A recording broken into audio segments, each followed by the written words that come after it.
We moved to Ireland.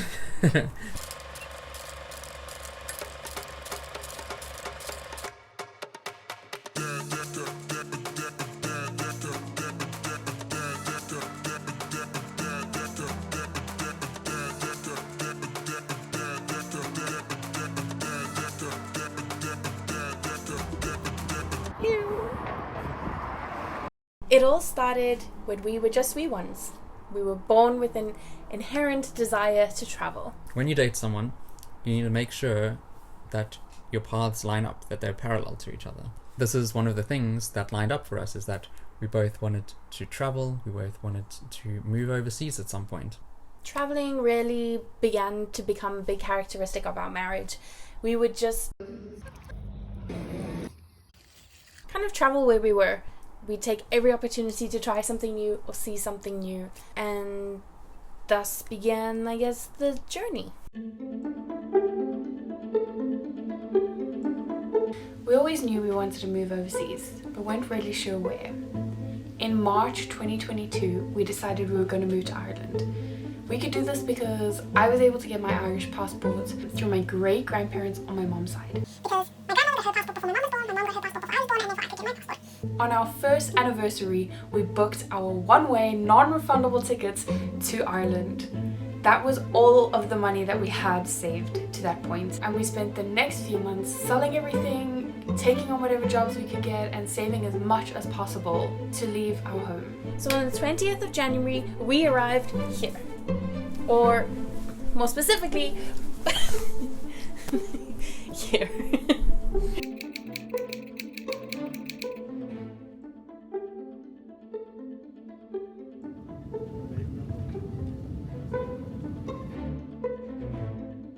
We're trying to figure out the bus system. So we get to the Ireland airport, and I'm not gonna lie, it was disappointing. Especially coming straight from Qatar airport. But this is our new home now, so we've got to suck it up. Since then, we've moved house 3 times, lived in 3 different towns, lived on a beach, painted a mural, changed jobs twice, each. It's been an adventure, to say the least, which is what we signed up for. Got on a random bus, and now we're in Rush, and we're gonna try see the sea.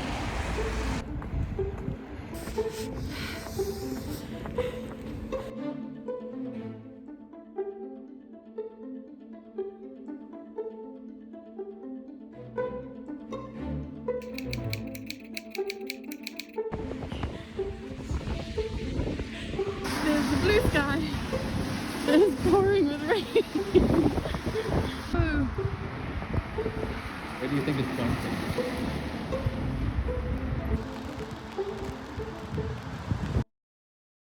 This is our second country together. And it's our new home. The first week was probably the most difficult. Absolutely everything was new to us. All the brands were different. There was nothing familiar. The weather was different. Not even Coke tastes the same here.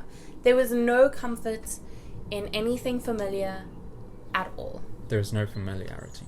And I think the thing is, we didn't expect that. I think now, going and traveling to a different country, we'd expect things to look and feel weird. It is really difficult to go through your challenges on the other side of the world when you know no one and you have no support system and you don't know how the healthcare system works and you don't know how the job seeking system works and you don't know how education is different and you don't know the nuances that make this country different from the one that you used to be in.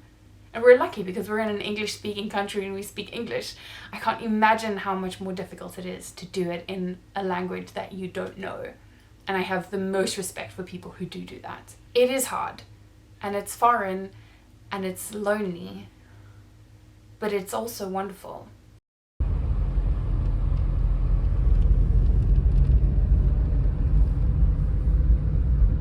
Let's look at this. It's so beautiful. Oh.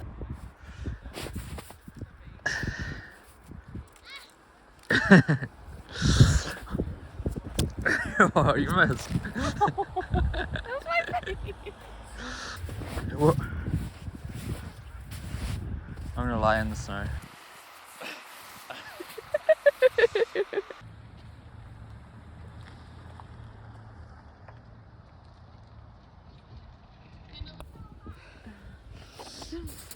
Yeah. Kindle. There we go. Oh, that looks cool. Ah. When we came here, we were just kids. We had no idea who we were.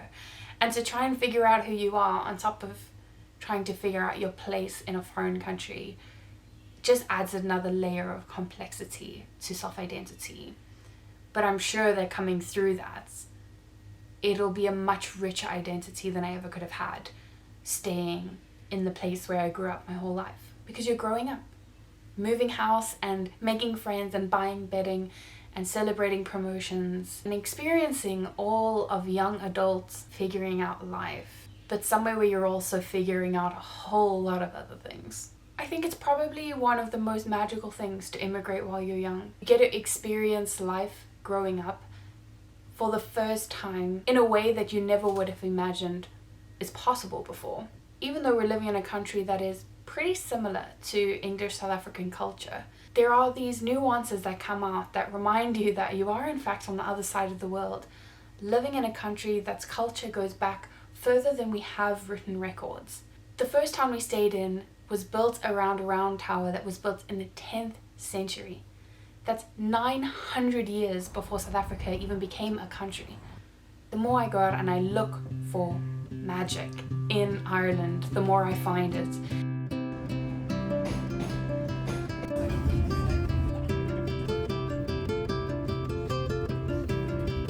Life is full of beauty.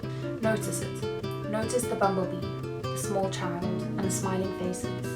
Smell the rain and feel the wind.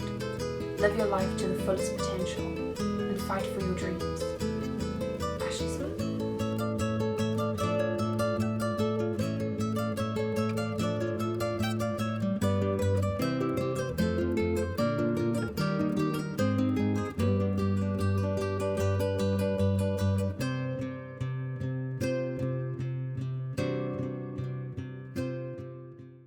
I have been writing a blog about all of this, just processing living life and growing up as an immigrant.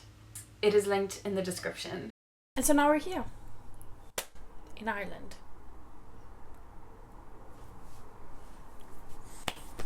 Yeah.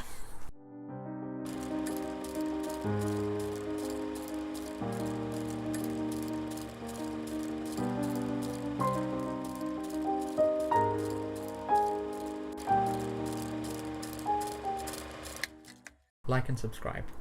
Bye.